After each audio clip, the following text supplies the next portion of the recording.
Isang mapagpalang araw sa ating lahat mga kababayan, Luzon, Visayas at Mindanao. At samang sulok tayo ng ating mundo, sana ay nasa mabuti tayo na kalagayan at walang sakit-sakit ang lahat. Ito po sa Ivan mga kababayan at welcome back sa ating YouTube channel. Okay, so mga kababayan ko, isa po sa ating pag-uusapang ngayong araw, itong highly requested ng ating mga viewer. Sino siya, Sir Ivan? Yung Nepo Baby Congressman Kiko Barsaga. Bakit ba natawaging Nepo Baby? Kasi nga hindi na to baby. Siya po ay Nepo Congressman mga kababayan. Di ba mahilig talaga mag-flex itong si Kiko Barsaga? Mahilig mag-flex ng kanyang sports car, ng kanyang bling-bling, ng kanyang pera, na nandun po sa kanyang drawer na puno ng pera mga kababayan. Di ba marami pong kumalat na pictures na nandun po or ipinakita ito ni Kiko Barsaga mga kababayan. So mahilig talaga po siya mag-flex. Hindi lang yan, pati po ang kanyang mga lakad na kung saan maraming checks mga kababayan. I think sa Thailand yata yon. Pero yung mga picture na yan po ay pinagdidelete ni Kiko Barsaga mga kababayan. Pero siyempre, naunahan siya ng mga netizen, yan na po kaagad ay in-screenshot. So siya po ay nabuking na Nepo Baby pala itong si Congressman Kiko Barsaga mga kababayan. Tapos sabi pa nga ng mga DDS na edited daw yung mga pictures mga kababayan. I don't think so. Totoo yun. Galing yun sa kanyang mismong social media accounts mga kababayan.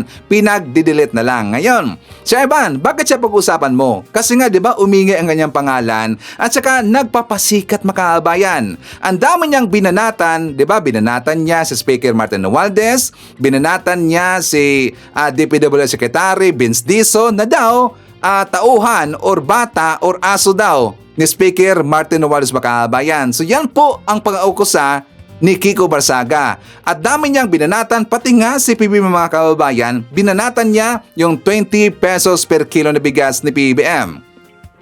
So ang dami niyang tinira. Kaya nga ngayon ang kanyang mismong pinsan mga kababayan, yes it is, mismong cousin ho ni Congressman Kiko Barsaga na inis dito sa pinagagawa ni Kiko Barsaga. Na marami daw siya mga sinasabi pero walang ebidensya mga kababayan. So yun po ang hamon ng kanyang pinsan na kapag meron siyang akusasyon kay SMR, kay Vince Dizon, kay PBBM at saka marami pang iba, dapat maglabas daw ng ebidensya. So mamaya, pag-usapan natin yan kasi yan po'y highly requested po ng ating mga viewer mga kababayan. So dapat na po pumasok si Sir Ivan, pitikin natin sa tenga. And also, pag-uusapan po natin, ito highly requested tungkol kay Digong.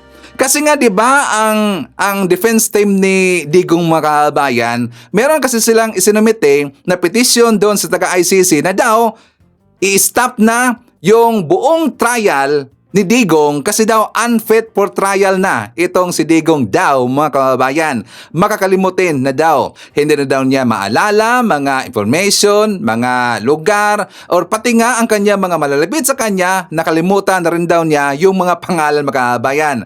Di ba nakakaduda talaga eh? So ngayon, yan po ang pinagbasihan, pinaghugutan ng kampo ni Digong na daw unfit for trial na itong si Digong. Pero siyempre, yan po yung nakakaduda. Bakit si Ivan? Kasi nga tingnan nyo yung stage ngayon, bakit ngayon lang nagsabi ng ganyan itong kampo ni Digong na malapit na ang kanyang trial mga kababayan? Di ba this coming September 23 na yung trial ni Digong? Pero bakit ngayon lang yan sinabi ng kampo ni Digong? Yan ay napakaklaro, very clear na yan ay legal tactic or legal strategy ng kampo ni Digong mga kababayan. Pero hindi yan kaagad paniniwalaan ng taga-ICC. Bakit si Ivan? Kasi nga ang nag-request pala ng neuro-psych expert para mag-examine doon kay Digong ay mismong kampo ni Digong ang nag-request mga kababayan. At mismong kampo ni Digong ang nag-provide doon mga kababayan. Kaya nakakaduda. Diba? So ang dapat dito ang magbigay po ng neuro-psych expert na mag-check doon kay Digong, mag-examine kay Digong kung talaga bang siya ay makakalimutin or siya ba ay nagdrama-drama lang. Dapat yung taga-ICC mismo. Hindi dapat yung grupo ni Digong. Correct if I'm wrong, mga DDS? Diba? Tas alam rin po natin na itong si Digong ay yan po ay aktor. famous actor. Magaling talaga mang-intriga, magaling talaga magbigay po ng mga issues, mga palusot. Kilala na ho natin itong si Digong kasi yan po ang kanilang palusot para hindi matuloy ang trial sa kanya makabayan. Pero meron kasing nasabi itong kanyang pamilya, mismo si Kitty Duterte makabayan, at malamang sa malamang ito ang pagbabasihan ng taga-ICC. Ang sinabi ni Kitty na malamang hindi pagbibigyan itong kampo ni Digong or ang defense team ni Digong na i-stop ang trial sa kanya makabayan dahil daw ulyanin.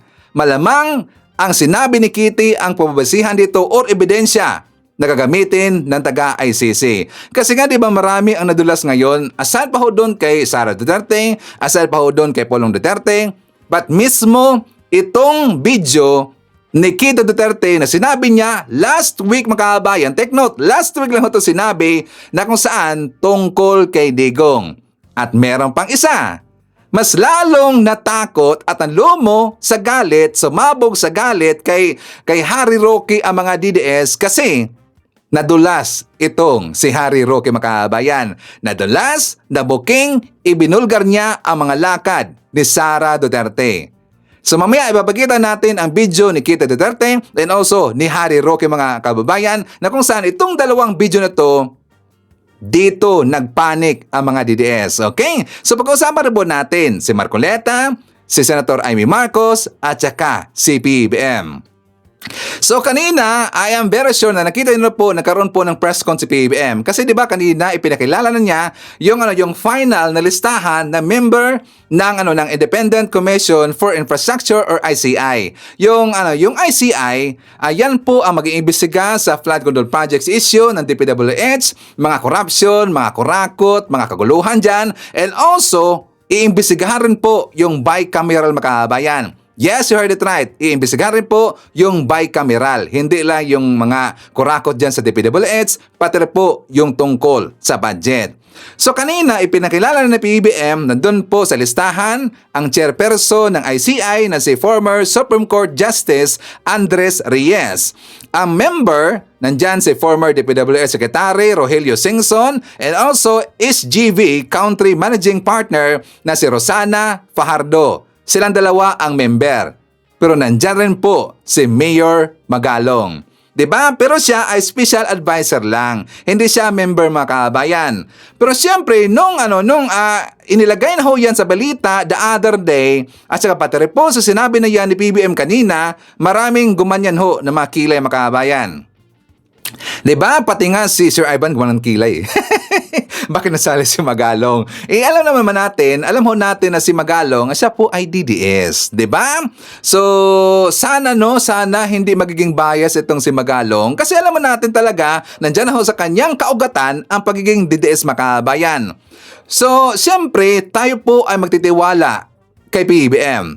Alam niya ang kanyang ginagawa makabayan. Meron pong rason kung bakit ginuha niya, inalagay niya, naging member ng ICI itong si Mayor Magalong. Merong rason yan. Kilala natin si PBBM. So pagkakatiwalaan po natin ang desisyon ni PBBM. Okay? Pero siyempre, tayo po yung nakabantay kay Mayor Magalong. Tayo po yung mananawagan sa ating social media na dapat hindi siya magiging bias. At kapag nakikita na natin na hindi niya kayang imbestigahan yung si Pulong Duterte sa 51 billion pesos na flood control projects na budget, at saka si Bungo, si Joel Villanueva, at saka si Jingay. Sakto ba yun, Jingay? Jinggoy sa Senado, Jingay sa labas. Totoo kaya yun na siya ay bakla makabayan? Kasi 'di ba yan po ang kumakalat ngayon na bakla daw itong si Jinggoy Estrada. Kasi 'di ba napag-usapan na natin si Robby Tariosa na kapag hindi daw magbibitaw sa pesto or mag-resign sa pesto itong si Jinggoy Estrada, kanyang i-reveal ang kanyang double life makabayan. Tapos sinabi ko 'di ba sa ating last vlog na hindi kaya sa tungkol po dito sa kabit-kabit, pero kumalat kasi na daw itong si Jingay ay Biki makabayan, Biki. At saka 'di ba mayroon pong balita na noon ito na dumugo ang puwet ni Jingay. Bakit kaya? Pero para sa akin, wala namang problema yan eh. Kasi nga kung Vicky, kung bakla itong si Jingo Estrada, well, wala na tayo, labas na tayo dun eh. Bakit? Eh, siyempre, karapatan naman yan, saka hindi naman yan mapigilan makabayan. At saka, isa pa, tanggap naman po ng ating gobyerno yung LGBTQ. 'Di ba? Tanggap 'yan ng komunidad sa Pilipinas. Nandyan po yung LGBTQ. So, walang problema kung itong si Jinggoy ay bakla, pero dapat doon tayo mag-focus kung saan nasangkot ito si Jingoy Estrada na daw tumanggap ng limpak-limpak na pera galing sa taga DPWH. Okay? So doon tayo mag-focus. Huwag tayo doon na siya ba ay bakla, ay hayaan na natin yan. Kung siya ba talaga ay bakla, so kanyang problema na ho yan. Okay? So doon tayo mag-focus kung saan doon na po sa corruption na daw ginawa or nagawa ni Jingoy Estrada. Okay? So mga kabahan ko, ipapakita ko po sa inyo yung small part lang ho na portion sa sinabi ni PBBM kasi nga talagang humanga ko dito eh.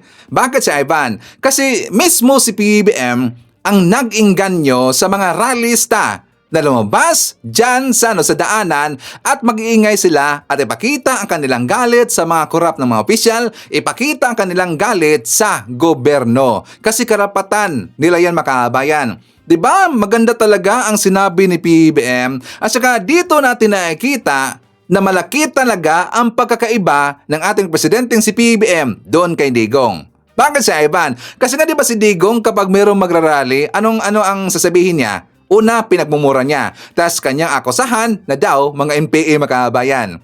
'Di ba? Yan po ang laging sinasabi ni Digong kapag mayroong magrarally, mga NPA daw yan. Tas pinagmumura niya. Pero dito kay PBBM, mismo siya ang nainganyo na mag-rally kayo. Pero siyempre, peaceful rally lang. Kasi nga kapag meron na pong gagawa ng kaguluhan, ng mga katarantaduhan, lalo na sa plano ng mga DDS na daw, kanilang susunugin yung Malacanang, kanilang susunugin yung House, yung Senado, at saka mga establishmento ng mga politiko, kapag meron ng gagawang ganyan, eh siyempre hindi na yan maganda. Dapat papasok na dyan yung kapulisan natin. Ang sinasabi lang ng PBBM na mag-peaceful rally lang kayo dyan sa daanan. Ito po sinabi ni PBBM. Thank you, sir. Thank you, sir. The last question will come from Ivan Mayrina, GMA7. Mr. President, while the ICI is just about to begin its work, protest actions have already been mounted and more are being organized. The ones on the 21st are expected to be big. Is this a cause of concern for you that it might potentially snowball into something similar to what happened in Nepal or Indonesia? Well, that is only if we don't do anything about it. Look, what we have found, you have to remember, I brought this up. And it is my interest that we find the solution to what has become a very egregious problem. And since this has all been exposed, well, it's actually known to many people, but it has now been exposed to the general public. Do you blame them for going out into the streets? If I wasn't president, I might be out in the streets with them. So, of course, they are enraged. Of course, they are angry. I'm angry. We should all be angry because what's happening is not right. So, yes, express it. You come, you make your feelings known to these people and make them answerable for the wrongdoings that they have done. Palaman ninyo ang sentimento, palaman ninyo kung paano nila kayo sinaktan, kung paano kayo ninakawan nitong mga ito. Palaman ninyo sa kanila, sigawan ninyo, lahat, gawin ninyo, mag-demonstrate. Just keep it peaceful. Kasi pagka hindi na peaceful, mahirap na yan. The police will have to do its duty to maintain peace and order. But to show that you are enraged, to show that you are angry, to show that you are disappointed, to show that you want justice, to show that you want fairness, what's wrong with that? I want to show that there's justice. I want to show that there is fairness. I want to hold these people accountable just like they do. So I don't blame them. I don't blame them. Not one bit. Alright? Okay, so mismo sinabi ni PBBM, kung hindi lang daw siya presidente, sasama talaga siya sa rally dyan sa Daanan Makabayan. O, di ba? Tingnan nyo, ang presidente natin talagang magaling, no? Talagang nirespeto niya ang karapatan ng bawat Pilipino. So, yan po ang maganda makabayan. Kaya nga siya nagustuhan ng mga pinklawan, di ba, ng mga dilawan, kasi nga nirespeto ni PBBM ang karapatan ng bawat Pilipino. Na yan po'y hindi kayang gawin ni Digong Makabayan. Correct I'm wrong, mga DDS. Diba? Kasi nga, gunggong yun eh. Puro lang daldal yun eh. Puro lang pananakot ang alam nun. Pero sa gawa, ang daming corruption. So, dito po sa nagawa ni PBBM, di ba talagang confident siya na hindi mangyayari yung nangyari doon sa Indonesia, nangyari doon sa Thailand, hindi ba Thailand? Yung Nepal. Sa Nepal Makabayan and also sa France. Kasi nakagulo rin po yung France Makabayan. Confident si PBBM na hindi yun mangyayari kasi nga nakikita ho ng taong bayan na mismo si PBBM ang nag-initiate, ang naunguna para matukoy dito yung mga corrupt na opisyal sa ating gobyerno. Hindi yan nagawa ni Digong, di ba? Kaya confident si PBBM na hindi yan ang mangyayari sa Pilipinas. Pero siyempre, ito magunggong ng mga DDS, gusto kasi nila na yung nangyari doon sa Indonesia, sa Nepal at saka sa France, yun rin ang mangyayari sa bansang Pilipinas. Di ba hindi nag-iisip mga gunggong na to? Kasi kapag mangyari yung Makabayan ko, kawawa ho ang mga Pilipino.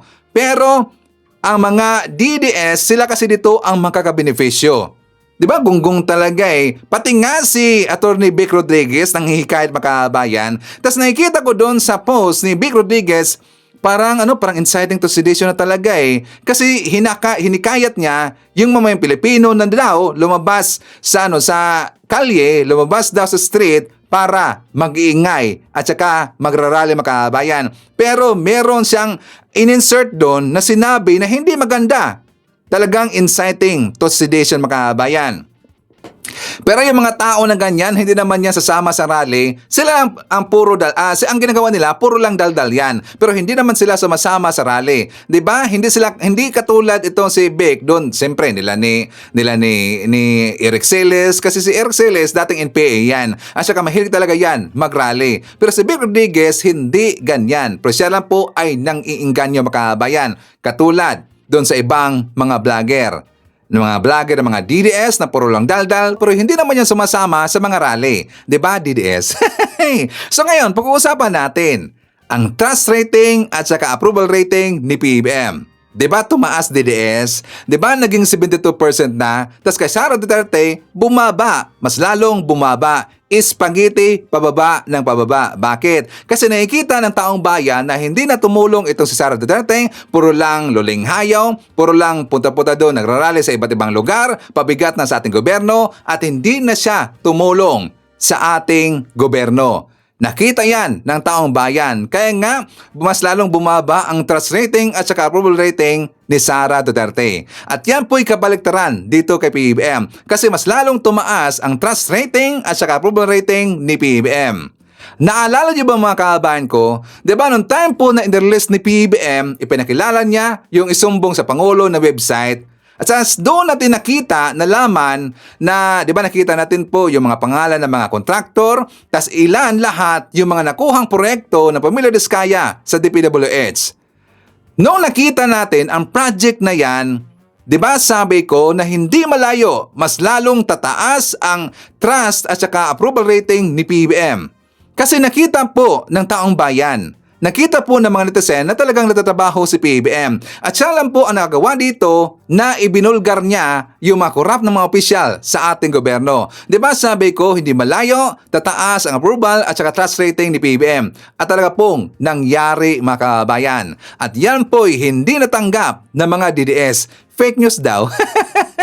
Fake news ba yun? Kasi kapag pababor sa kanila mga kababayan ko, ang survey rating, hindi fake news. At kapag ito ay pababor kay PBBM at saka Speaker Martin Romualdez, fake news mga kababayan. O, di ba nakakatawa talaga eh. So anyways, pag-uusapan na natin ang press con ni Senator Rodante Marcoleta. Siya ay napilitan mga kababayan. Bakit sa Ivan? Kasi nga diba mismo sinabi niya na hindi siya mahilig magpa-interview, hindi siya mahilig magpa-press con, pero kanina napilitan siya. Bagay sa Ivan kasi siya po ay naapektuhan sa mga nakita niya, sa mga nabasan niya sa social media, mga sinasabi ng mga netizen, mga sinasabi ng mainstream media na daw mas magaling pa sa kanya mag-imbestiga si Senator Panfilo Lacson. Umiyak. Napektuhan mga kababayan, di ba? So before natin re-reaksyonan ang kanyang sinabi, let's watch this. Pero sila nga po ang may pasaring rito eh. Abogado ka nga, hindi ka naman magaling mag-imbestiga, di ba? Saan po nila nakuha yun? Sino po ba yung magaling? Bakit tayo magkukumpara? SP Soto, may suspetsa na kami na inedit yung affidavit ng Diskaya. How can the Senate President say this? What is his basis for doing this? This is a serious charge. Sino po ang nag-edit? Ako po ba pinatutungkulan yan? Very Debius, September 14, 2025, via Twitter. Wala pang hearing ang Blue Ribbon. Ano ba nangyari? Malalaman natin sa Blue Ribbon kay Senator Lacson, meron siyang investigasyong ginagawa tungkol dyan. Ibig ba sabihin, will they investigate the Diskayas kung ba't sila gumawa ng sworn statement? Yun ba yung gagawin? Ito yung sworn statement ng tao, you have no right to question that sa Blue Ribbon Committee. Kung ano yung pinahayag niya, it is for the court to appreciate that. Pagdating ng tamang panahon. Pero para i-judge mo ito, para i-judge mo na inedit ito, o nagkabayaran dito, iba na po yung narrative nila. It is not good for the Senate na ganito po yung gagawin nila. Blue Ribbon, wala na hong obligasyon na i-verify yung veracity ng sworn statement ng isang testigo. Kasi di ba binibet po yun bago para tanggapin or hindi? Kasi pwede magamit ang Blue Ribbon kung nagsisinungaling po yung witness. It is for the court to appreciate that. Kami po, kung ano yung binigay nila, tatanggapin po namin yun. Yun po yung risk nila. Ang usapan dyan, kaya mo ilalabas yan, yan ang totoo. Yan ay yung sarili mong, voluntaryo mong ginawa. Okay, so naapektuhan rin pala siya sa sinabi ni Senate President Tito Soto na daw edited yung sworn statement ng pamilya Diskaya. Hindi ba yun edited, Senator Marcoleta? Natatanong lang naman eh. Nakakaduda naman kasi yun. Bakit? Hindi naman isinali yung nangyaring kalokohan sa panahon ni Digong. Kasi nga diba ang sworn statement ng pamilya Diskaya mga kababayan ay doon lang po nag-start sa 2032 until present. Wala bang kalokohan sa panahon ni Digong? Kaya nga nasabi yon ni Senate President Tito Soto na mukhang edited kasi hindi nasali ang panahon ni Digong. Doon kasi nakafocus sa Marcos administration. Na yung nangyaring flood control project scam, doon yon nag-uumpisa sa panahon ni Digong. Pero hindi isinali ng pamilya Diskaya. Kaya nga nakakaduda, so hindi mo masisisi na yan ang sasabihin ng taong bayan. Kaya nga hindi ka nagustuhan ng mamayang Pilipino, nagustuhan si Senator Panfilo Lacson, di ba?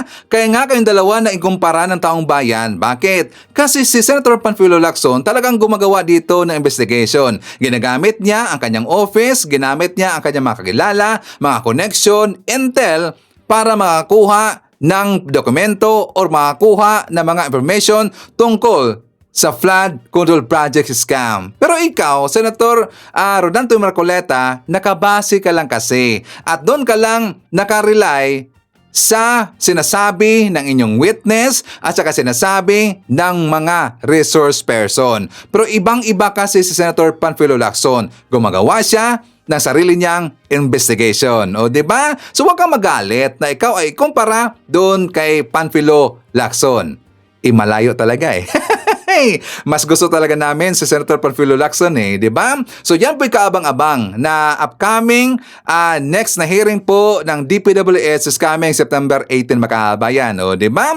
So, tingnan nyo itong si Marcoleta, umiiyak agad eh, parang bata eh. Pero napansin nyo ba mga kahabayan, doon kasi sa kanyang interview, nung binalikan ko, meron nang nakat doon na sinabi itong si Marcoleta. At ang part na ito, doon po mismo tungkol kay Senator Panfilo Lacson. Well, I don't know kung sino ang napatanggal dito sa portion na ito, pero klarong-klaro. Kasi noong time po na nanonood ako sa kanyang live na press con mga kabayan, walang putol. Pero dito, meron lang putol mga kababayan. May tinanggal dito na portion. Very debuts, September 14, 2025, via Twitter. Wala pang hearing ang Blue Ribbon ni... Ano ba nangyari? Malalaman na... Wala pang hearing ang Blue Ribbon ni... Ano ba nangyari? Malalaman natin sa Blue Ribbon kay Senator Lacson. Meron siyang investigasyong ginagawa tungkol dyan. O di ba nag-jump mga kababayan? Napansin nyo ba? May tinanggal doon na parte. Mismo ho, tingnan nyo po doon sa kanyang mismong live. May tinanggal na doon mga kababayan. Kasi pwede yan eh. Pwede kasi delete yan eh. Bakit kaya tinanggal? Pero sa pagkakaalala ko, ang portion na yan tungkol kay Senator Panfilo Lacson na daw mas magaling si Senator Lacson kaysa kay dito kay Marcoleta. Siguro nasaktan to si Marcoleta, tapos siguro pinatanggal niya mga kababayan. Diba? So anyways, before tayo mapapatuloy, siyempre pasalamatan muna natin ating mga viewers na nag-like and also nag-share sa ating vlogs mga kababayan. Okay? So thank you so much at God bless po sa ating lahat. At siyempre, shoutout natin ating mga pinalangga na mga legends, ang mga senior citizens. Hello po, kumusta ang lahat? And also i-greet natin ng happy birthday ang lahat ng mga viewers na nag-birthday ngayong araw. Happy birthday!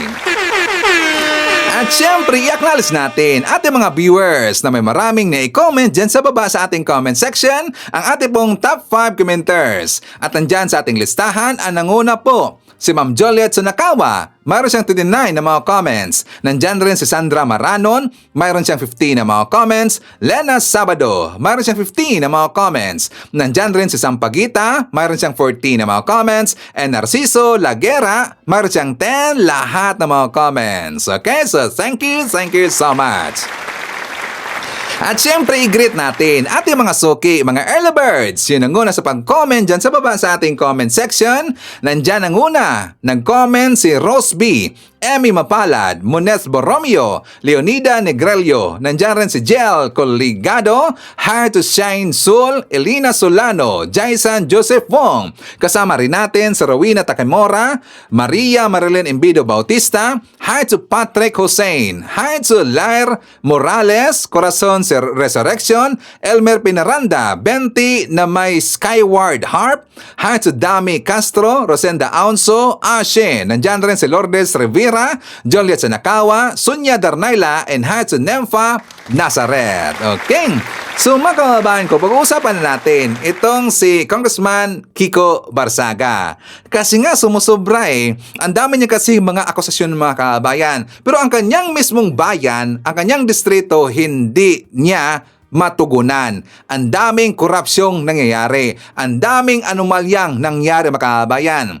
Ang mismo niyang pinsan na si vlogger, DDS vlogger nung una, ngayon sumuporta na ating gobyerno, si Nino Barsaga mga kababayan. So bago ko lang nalaman, pinsan pala ito ni Nino Barsaga. Si Nino Barsaga nagpalabas na ngayon ng kanyang saloobin tungkol dito kay Congressman Kiko Barsaga. Binanatan mga kababayan. For more details, let's watch this. Sana, ganun din ang gawin nung magiting ko na pinsan. Oo, na congressman. Oo.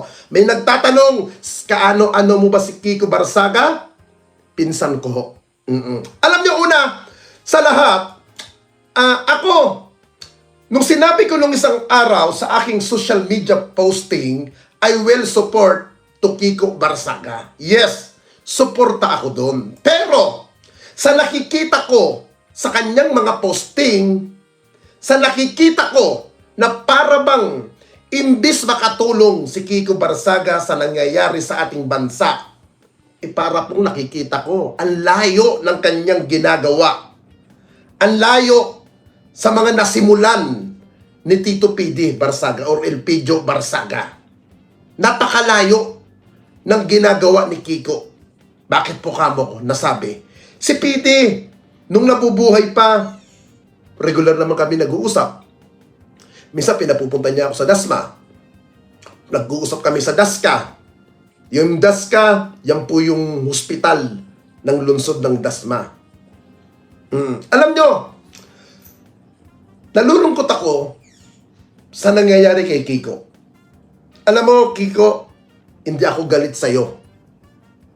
Hindi ako visit sa'yo, bagkos naaawa ako sa'yo sa nangyayari sa'yo.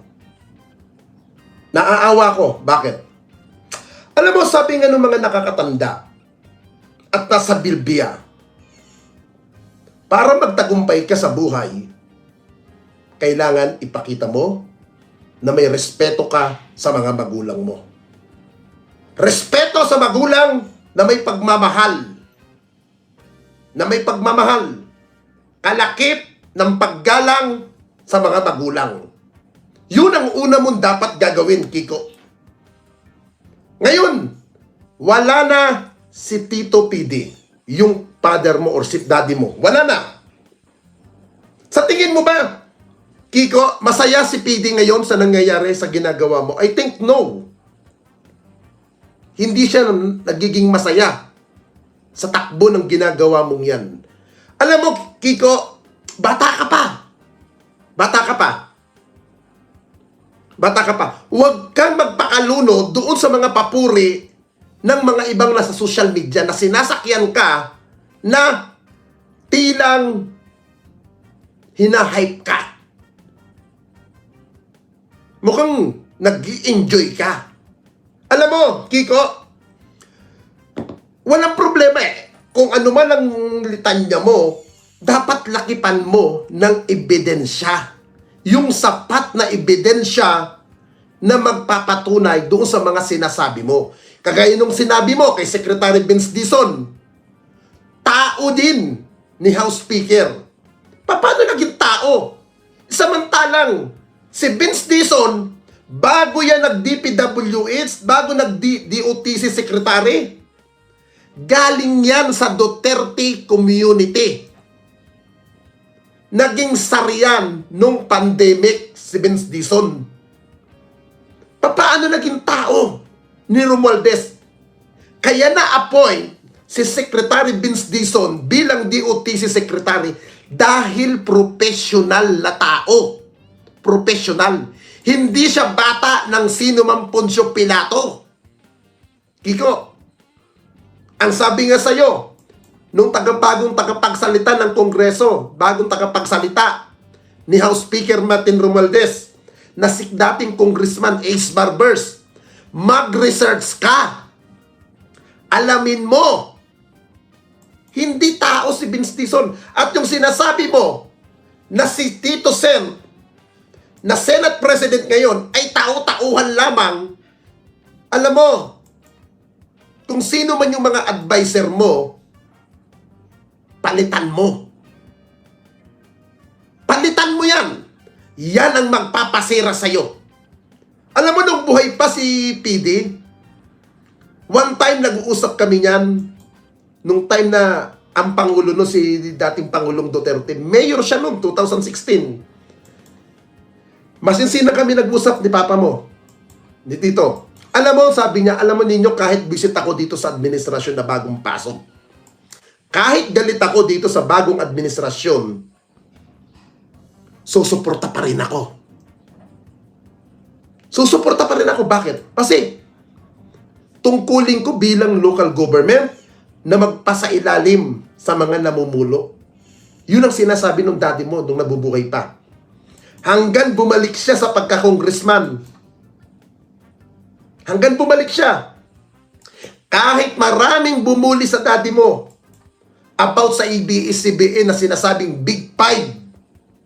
Big Five ng Congress sa ABS-CBN na nagpasara. Ginawa niya pa rin ang kanyang tungkulin bilang congressman. Hindi nangangahulugan na nagtakatuta ang daddy mo sa mga Duterte. Yun ay dala ng kanyang pagiging congressman, dala na rin pagiging abogado niya. At maganda naman ang ginawa niya nung panahon ng trial sa ABS-CBN.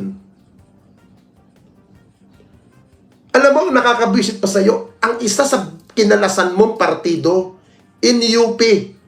Alam mo ang totoo sa in UP. Kiko, alam mo kung sino isa sa mga bumuo ng political party na yan. Isa sa mga founder ng politikang yan, na bumuo niyan, ang magulang mo. Nang dahil lang sa kagustuhan mo, alam mo, total sinabi mo naman nung isang araw ito. May tanong sa'yo ang media nung isang araw sa press ko, sa pa-interview mo. Meron ka bang personal knowledge? Itong tanong sa'yo. Why, sir? Bakit po? Because he's the House Speaker. And you think there's ba kayo personal knowledge about his involvement in any of the anomalous political projects or any of the projects?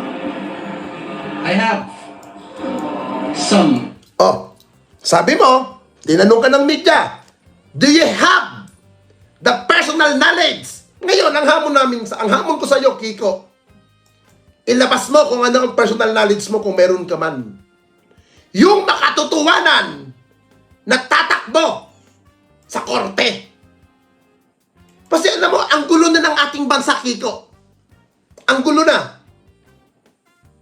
Huwag mo nang dagdagan. Huwag mo nang dagdagan. Huwag mo nang dagdagan. Ang gulo sa ating bansa.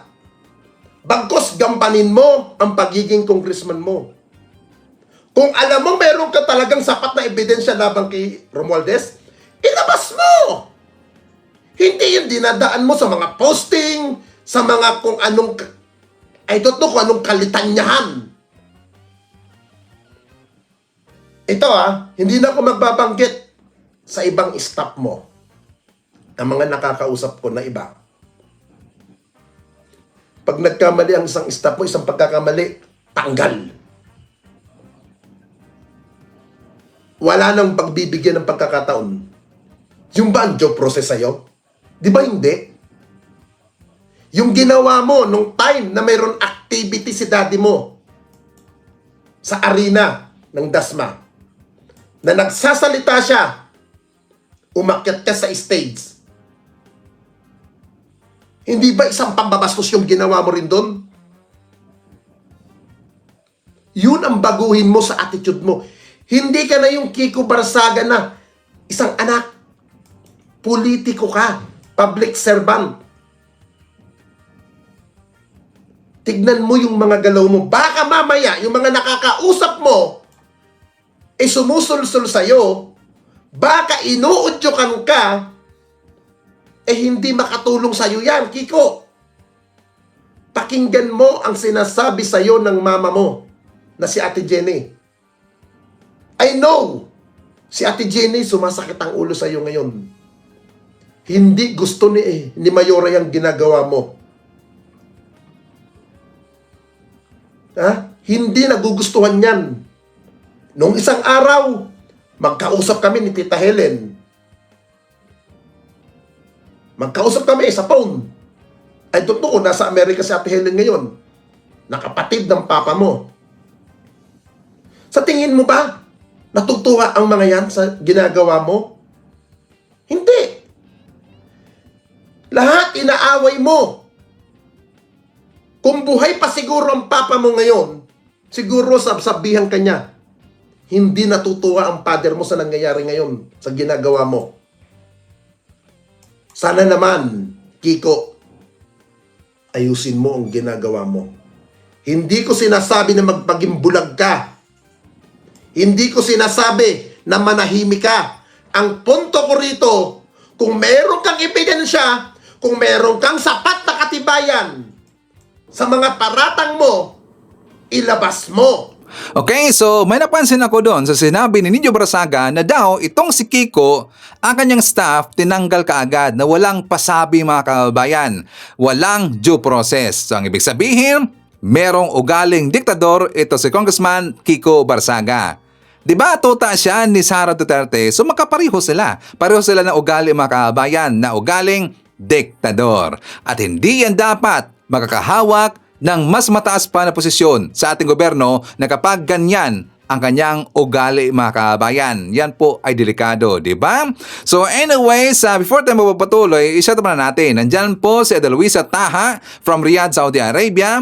123 Channel from Ormoc, Leyte. Hi to Evelyn Garcia, Josepen Gallego, Olivia Lupigalek, Estrella Ramos. Hi to Tony De Los Reyes, Ramon Garnasi from Edmonton, Alberta, Canada.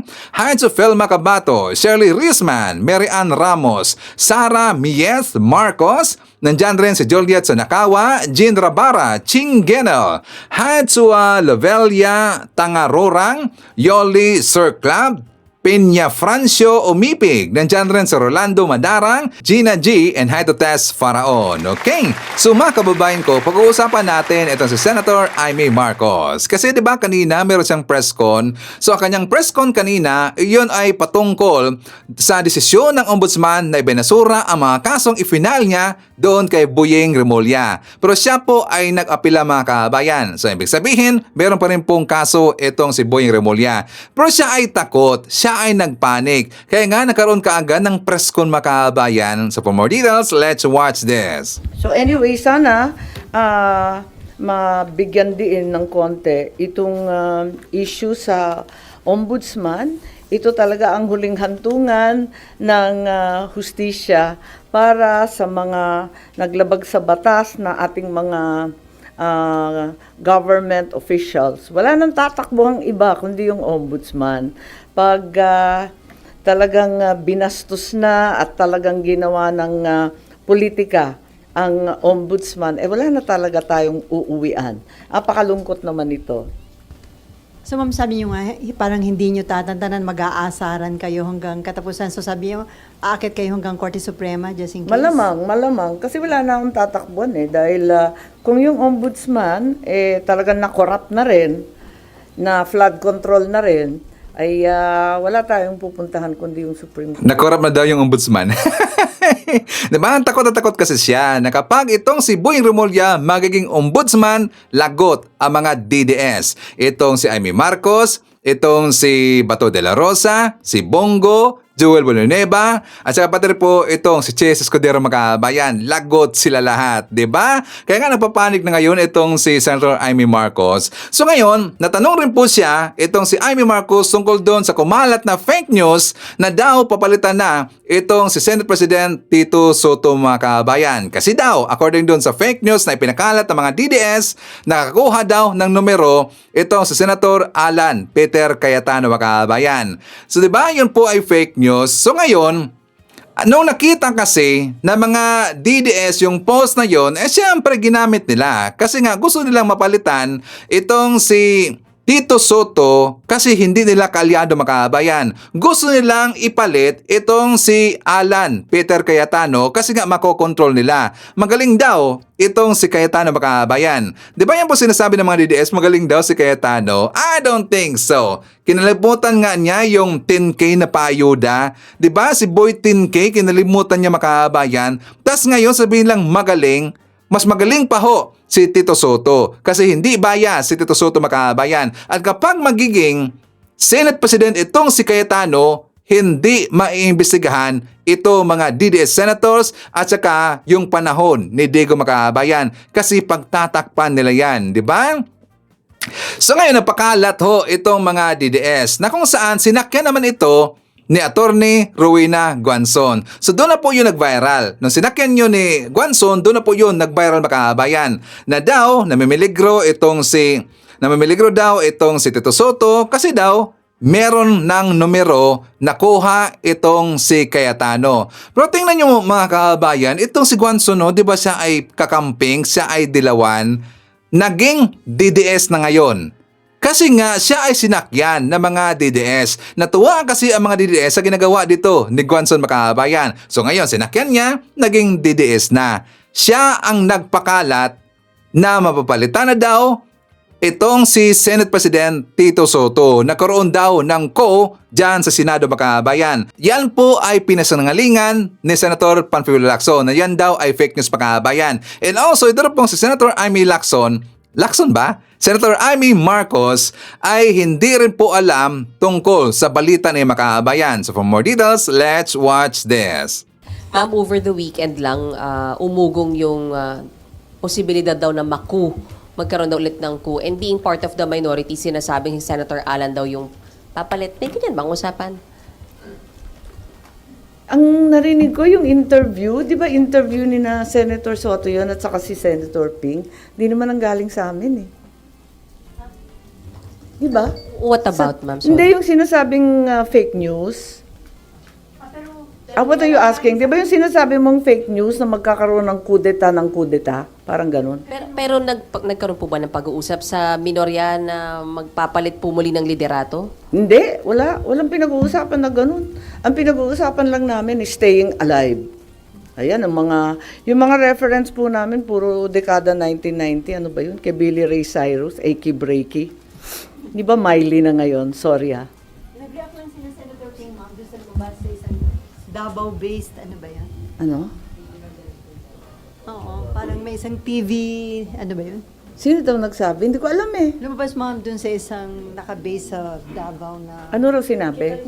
Digital News Network. Ano Na daw? sinabing, yun nga, magkakaroon ng another changes sa Senate leadership. Counter-coup daw po. Ay, yung counter-coup. Nakakuha na daw na number. Kung merong ganon, yung unang coup na naging minority na nga kami, hindi ko alam. Ito, kung magkukuna ulit, hindi ko na naman alam. Ang babaeng clueless ang title ko. Ang babaeng clueless daw siya. Ang babaeng clueless ang title ko. Gonggong. Nagmangmaangan mga kabayan, di ba? Alam niya yan, pero mangmaangan lang. Pero doon po sa kanyang sinabi mga kabayan ko na hindi niya alam kung sino yung outlet ang unang napakalat ng fake news na daw meron na nakuha na numero itong si Senator Alan Peter Cayetano at posibleng mapapalitan daw itong si Senate President Tito Soto, 1 TV Philippines. Yan po ang napakalat ng fake news, 1 TV Philippines. So yan po ay Davao-based na media outlet makabayan. Kung bakit yan nag-viral kaagad ang kanyang ipinost, kasi yan po ay sinakyan ni Attorney Rowena Guanzon. Diba matitino yung mga kakampings mga kabayan, pero itong si Guanzon, no, gunggong talaga eh. Sarap tikintingay. Gonggong talaga eh. So anyways, dito na tayo sa sapin tungkol kay Digong. Kasi si Digong at ang kanyang defense team nakahanap kasi ng paraan mga kabayan para ipapatigil, ipapastop na ang gagawing trial dito kay Digong. Kasi daw si Digong naging ulyani na, makakalimutin na. Hindi na alam yung ibang mga formations, kahit yung mga daanan, mga lugar, pati daw ang kanyang pamilya nakalimutan na daw mga kabayan. O di ba palusot mga kabayan, gunggong talaga eh. Isipin nyo no, tingnan nyo itong si Juan Ponce Enrile. Ang edad niya, 101 mga kabayan, 101 years old. Pero napaka-sharp pa rin po ang kanya pag-iisip mga kabayan, di ba? Hindi makakalimutin, talagang napaka-fresh pa na kanyang pag-uutak. Si Madam Imelda Marcos, 96 ang kanyang edad, pero presko pa rin po, hindi makakalimutin. Pero si Digong, 80 ang edad mga kabayan, makakalimutin na daw, pero siya po ay binuking ni Kitty Duterte. Kasi itong sinabi ni Kitty Duterte, this is last week mga kabayan. Healthy pa daw itong si Digong. For more details, let's watch this. Nagiging makalimutin raw si dating Pangulong Duterte. Kaya naman hindi raw siya handang humarap sa International Criminal Court o ICC. Ayon sa petisyon na sinumite ng kanyang defense team sa ICC, hirap na raw si Duterte na maalala ang mga pangyayari, lugar at pati na raw ang kanyang sariling pamilya. Dahil daw dyan, hindi na raw niya kayang unawain ang kaso, sumabay sa paglilitis o magdesisyon para sa sarili. Git pa ng kanyang abogado, kahit gamutin pa raw, hindi na babalik ang kakayahan ng dating Pangulo at mas lalo pa siyang hihina. Kaya naman ang hiling ng defense team, wag nang ituloy ang confirmation of charges laban kay Duterte. Sa kabila niya nitong Martes lang, natanong ang anak niyang si Kitty tungkol sa kalagayan ng dating Pangulo. At ito ang kanyang update. 80, ma'am. Of course, pag 80 ka, you have like ailments, a lot of ailments, no? Sakit yung likod, may diabetes. So, I think it's yung mga normal ailments for an 80-year-old, hindi naman yung something that we have to really worry about. Yeah, sa RTL News sa Netherlands. But for an 80-year-old, he is pretty strong. He is pretty strong. Oh, di ba? Pretty strong pa mga kabayan. Healthy pa si Digong. Hindi siya ulyanin, kundi palusot lang yon mga kabayan. Kasi nga di ba? Last month yata yon yung sinabi or saka yung nag-aaway ang mga DDS vlogger. Tapos meron po sinabi ito si Sara Duterte na alala niya ang mga girlfriend ni Digong. Diba? Ilan lahat ang mga girlfriend ni Digong? 13. Tas ngayon makakalimutin na, 'di ba nakakaduda talaga eh. Hindi naman kasi mauuto kaagad itong mga ICC, itong ICC. Bakit? Nandyan si Conte makabayan. 'Di ba si Attorney Conte, malamang sa malamang si Attorney Conte ang nag-translate kung ano ang pinag-uusapan ng mga pamilya Duterte at saka yung mga supporter ni Digong diyan sa labas ng ICC makabayan. Malamang sa malamang si Attorney Conte ang nagsumbong at nagsabi sa taga-ICC.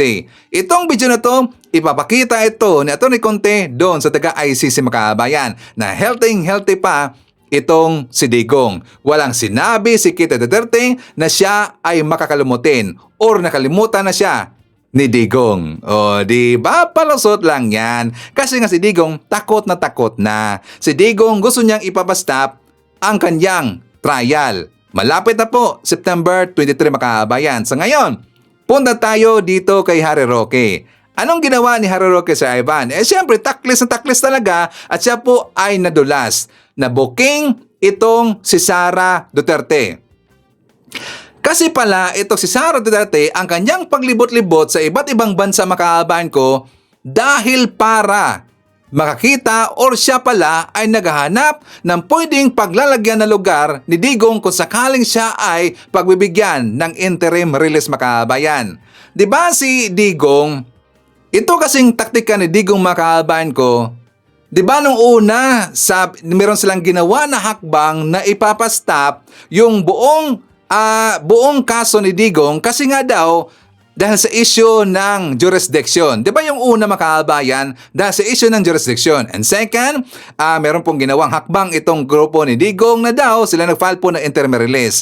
At saka third, meron na po silang ginawa na hakbang na ipapadisqualify nila yung chief of prosecutor. And third, ito na po, unfit for trial daw si Digong. So pang-apat na yan. So hindi pa rin yan makakalusot makabayan. Booking pa rin yan. So dito, ibinaking ni Harry Roque na ito pala si Sara Duterte kung bakit siya naglibot-libot kasi naghahanap siya ng lugar na pwedeng paglalagyan kay Digong kung sakaling siya ay pagbibigyan ng interim release. At saka dito na po sinabi ni Harry Roque na hindi makakalaya pa itong si Digong. Pero ang sinabi po ng mga DDS at ano ang pinapakalat nila na nandun na daw sa Pilipinas, nandito na daw sa Pilipinas si Digong. Iba pa nga, malapit na daw makakalaya itong si Digong. Diba? So, sila ay sinampal ng ebidensya. Galing mismo sa kanilang kalyado na si Harry Roque. Nadula si Harry Roque na booking si Sara Duterte. For more details, let's watch this. Ngayong meron ng finding ang hukuman na unable to stand trial si Tatay Digong at tingin ko naman hindi na ito mababawi dahil ito naman pong dahilan ay dahil nga siya ay limot-limot na dahil sa kanyang edad, ang kinakailangan na gawin ay humingi na ng permanent dismissal ng kaso. Now, ang problema, gaya nating sinabi, sa Rome Statute, hindi gaya sa batas ng Pilipinas na yung kawalan ng abilidad na maintindihan ang mga paratang sa kanya at para gumawa ng depensa ay hindi basehan para ma-dismiss ang kaso. At kaya ang hinain ng abogado ni Tatay Digong ay hindi isang motion to dismiss. Kung hindi, para hindi tayo magkamali, basahin natin kung anong hinain nila. Ang hinain ay, nawala. It is to vacate, permanently vacate proceedings. No? Ibig sabihin, bagamat hindi siya dismiss o dahil wala ngang provision na dismissal ang kaso, kinakailangan itigil ang pagdinig dahil nga po wala na sa tamang pag-iisip ang Tatay Digong para harapin ang kanyang mga kaso. So ang kanyang hiningi ay that the proceedings be adjourned indefinitely. Okay? Ibig sabihin po niyan, hindi madi-dismiss pero hindi magtutuloy. Akusado pa rin si Tatay Digong. Unang-una, walang bansa na gustong tumanggap sa kanya by way of interim release. Ano ba yung mga balakid sa interim release ni Tatay Digong? Ang pinakamalaking balakid, siyempre, assuming ibibigay ang interim release at sa tingin ko naman, ibibigay na yan. Bagamat may pagtututol ang prosecution, ano yung basehan ng pagtututol nila? Flight risk daw, pwedeng tumakas, pwedeng manakot ng mga testigo, pwedeng paghimasukan ng mga ang mga ebidensya. Pero yung mga yan, hindi na importante kasi unable to stand trial, hindi na matutuloy ang trial. So, ang issue na lang dyan, makakatakas ba yan? Kung limot-limot na, paano naman tatakas yan, no? So, sa tingin ko, walang balakid pagdating dun sa pagiging flight risk o paghihimasok sa mga testigo at saka sa mga witnesses. Ang pinakamalaking balakid, merong bang tatanggap kay Tatay Digong? Now, ang pagkakaintindi ko, si BP Sara naman umiikot at nagtatanong, nakikiusap sa iba't ibang bansa na sana tanggapin si Tatay Digong. Kung iisa-isahin mo yung mga napuntahan na ni BP Sara, medyo alam mo na kung sino ang mga linapitan ni Inday Sara. Unang-una, Australia. Although nabalita na tinanggihin ng Australia, tinanggi naman ni BP Sara na humingi tayo ng interim release sa Australia. Nanggaling siya dito sa Netherlands. At ngayon nga, kahapon lamang, isinapubliko na hinihingan ng panig ang bansang Netherlands kung tatanggapin nila si Tatay Digong. Well, bukod sa Netherlands, nagpunta siya sa Paris, okay, sa France. At bagamat hindi niya inanunsyo, kaya nga ang tingin ko, doon makaka-interim release si Tatay Digong, nagpunta rin siya ng Belgium. Bagamat hindi inanunsyo yan, may mga pictures sa Instagram na nakita siya diyan sa Antwerp. No? Ibig sabihin, hindi niya inanunsyo, nagpunta diyan. At ang track record ng Belgium kasi, siya yung pinakamaraming tinanggap na interim release. Dahil hindi lang naman po ICC ang mayroong mga akusado na nakadetene diyan sa Hague. Nandyan din yung Tribunal for the Former Yugoslavia at saka yung Tribunal ni Kaguba, yung sa Rwanda. So, at ngayon nga po, humingi sila ng observation sa Netherlands. Now, sa tingin ko po, hindi tatanggap ang Netherlands kasi ang Netherlands never tumanggap ng interim release. Oh, di ba? Booking na booking si Sara Duterte, makabayan. Takles talaga to, Sara Roque. Kasi yan po itinanggi ni Sara Duterte na yung paglibot-libot niya kasi nga merong speculations na ano ba talaga ang purpose si Sara Duterte kung bakit siya naglibot-libot sa ibang bansa. Di ba ang sinasabi po ng taong bayan, baka itong si Sara naghahanap ito ng lugar para paglalagyan ng kanyang tatay na si Digong kung sakaling pagbibigyan ng interim release ng taga-ICC. Pero di ba yan po itinanggi po ni Sara kasi according sa kanya, ang kanyang paglibot-libot daw sa iba't ibang bansa ay para makakausap niya ang mga OFW. Yan po ang laging sinasabi ni Sara Duterte para daw makakausap niya ang mga OFW. Ngayon, booking. Diba? Mismo si Harry Roque nagsabi, ang paglibot-libot ni Sara Duterte ay naghahanap siya kung saan pwedeng paglalagyan na lugar para dito kay Digong. Pero walang lugar kahit isa pinuntahan ito si Sara na handang tumanggap kay Digong, makabayan. Diba? Wala na. Tinakwil na si Digong ng ibang lugar kasi nga gonggong, makabayan. Marami kasing galit na mga leader na ibang bansa dito kay Digong. So wala nang handang tumanggap dito kay Digong na lugar, makabayan. Diba? Booking na booking si Sara Duterte. Tapos tingnan nyo no, na gumasto ang ating gobyerno kay Sara Duterte para lang sa kanyang paghahanap na paglalagyan kay Digong, makabayan. Isipin niyo po, mismo ang kanyang mga security, mismo ang kanyang mga bodyguard, 20 million pesos na po ang nagasta sa kanilang expenses sa paglibot-libot kay Sara Duterte. Security pa lang, makabayan. O, diba? Kung talaga So anyways, kasama rin po natin nandyan si Jerry Cabreros, Denita Umali, JRN, Eric Steve, Haito Kapawing, Costorio Reynaldo, isyatat natin si Namnama Jacalni Digay, Eve Chu, Gorgunya Angala, Lorna Obleneva, Elmer Pinaranda, Miggy Boom, Ramos Duldulaw, Estrella.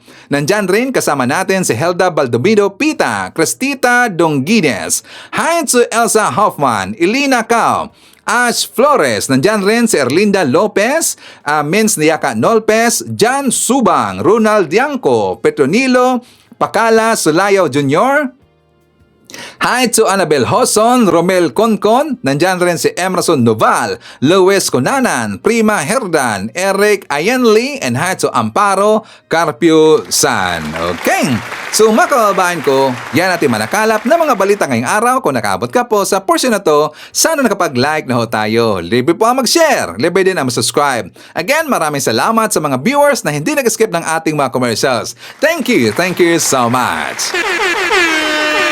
At before natin tatapusin ang ating programa ngayong araw, sana sabayan niyo si Sir Ivan para sa ating live messaging prayer.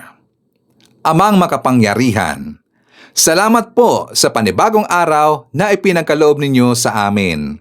Sa bawat pagsikat ng araw ay paalala ng inyong walang hanggang pag-ibig at awa. Gabayan niyo po ang aming mga hakbang, ang aming mga desisyon at ang aming mga gawain upang maging kaaya-aya sa inyong harapan. Panginoon, palakasin niyo po ang aming pananampalataya sa kabila ng mga pagsubok at bigyan kami ng lakas upang mapagtagumpayan ang lahat ng hamon. Naway maging daluyan kami ng kabutihan, kapayapaan at pag-asa sa aming pamilya, komunidad at sa aming bansa. Ipagkaloob nyo sa aming lahat ang kaligtasan, kalusugan at kasaganahan sa araw na ito.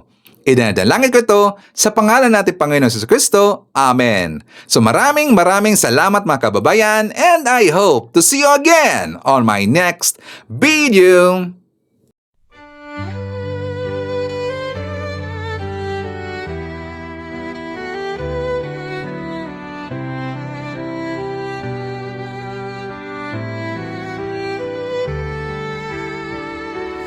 Bawat hakbang, tinik ang iyong daan.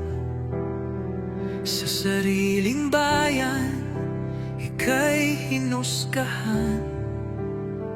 Ika'y siniraan ng ganit sa kapangyarihan. Agilang nagnakaw ng pera ng taong bayan. Pinapasan mong lahat ng dusa. Matatag ka, hindi gaya ng iba. Ngunit kahit sugatan, kahit lumuluha, iniisip mo pa din kapakanan ng iba. Bongbong, hindi ka kailanman iiwan. Loyalistang hanggang dulo ay nandyan. Kasama mo kami sa lungkot mo at saya. Pagkat Pilipinas, ikaw ang pag-asa. Sa laot ng unos, ikaw ay nag-iisa. Iba'y nagbubunyi sa iyong pagdurusa. Ngunit lahat ngayon ay malinaw na. Katulong mo ang Diyos, nag-iba sila. Ipinaglaban mo ang lahing sinumpaan. Nagkalat peking balita sa mamayan. Binabaliktad nila ang katotohanan, pero hindi na naig ang kanilang kadiliman. Bongbong, hindi ka kailanman iiwan. Loyalistang hanggang dulo ay nandyan. Kasama mo kami sa lungkot mo at saya. Pagkat Pilipinas, ikaw ang pag-asa. Ikinuhit ng kasaysayan ng pangalan mong dalisay. Ngunit bakit tila nais kang burahin at si Apolacay? Sa iyong mga mata, may luha ng matinding pagdurusa. Ngunit sa puso mo, bayan pa din ang inuuna. Bongbong, hindi ka kailanman iiwan. Loyalistang hanggang dulo ay nandyan. Kasama mo kami sa lungkot mo at saya. Pagkat Pilipinas, ikaw ang pag-asa. Bawat hakbang, tinik ang iyong daan. sariling bayan, ika'y hinusgahan. Ika'y siniraan ng ganit sa kapangyarihan. Hakilang nagnakaw ng pera ng taong bayan. Pinapasan mong lahat ng dusa. Matatag ka, hindi gaya ng iba. Ngunit kahit sugatan, kahit lumuluha, iniisip mo pa din kapakanan ng iba. Bongbong, hindi ka kailanman iiwan. Loyalista